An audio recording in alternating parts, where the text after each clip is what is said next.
cette prise de parole de ce criminel de guerre sur les chaînes françaises. T'as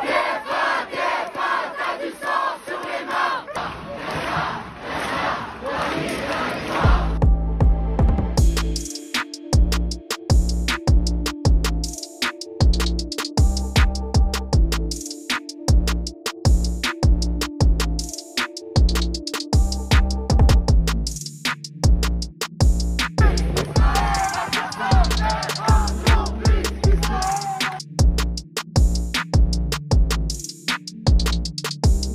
C'est un scandale puisqu'il y a un mandat d'arrêt contre une personne et nous voyons TF1 qui est complètement complice de ce qui se passe et donc du coup on est là pour s'insurger de la situation. Dans ce cas-là, pourquoi on n'a pas invité Poutine juste après la guerre en Ukraine? Pourquoi on ne l'a pas fait?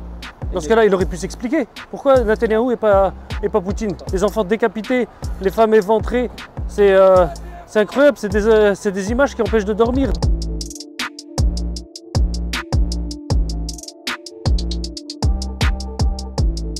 On est sur un tapis rouge déroulé à un homme qui commet un génocide, qui utilise son armée pour massacrer un peuple. Là, c'est pas de la liberté d'expression, c'est de l'apologie du terrorisme, c'est de l'apologie de crimes de guerre, c'est de l'apologie de génocide.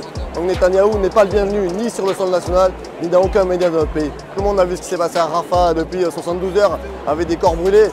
Combien de temps le gouvernement français va rester silencieux? Combien de temps Emmanuel Macron va protéger Israël et son armée de criminels de guerre? Laisser tout le monde s'exprimer, je trouve ça très bien, mais lui, il est quand même criminel de guerre. C'est vraiment une honte pour TF1.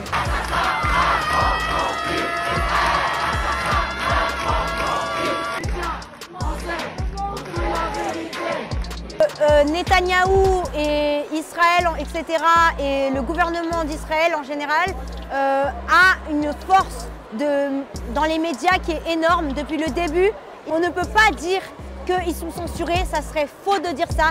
Et nous, par contre, pro-palestiniens, on peut nous mettre apologie du terrorisme très facilement comme ça, on nous censure sur les réseaux sociaux.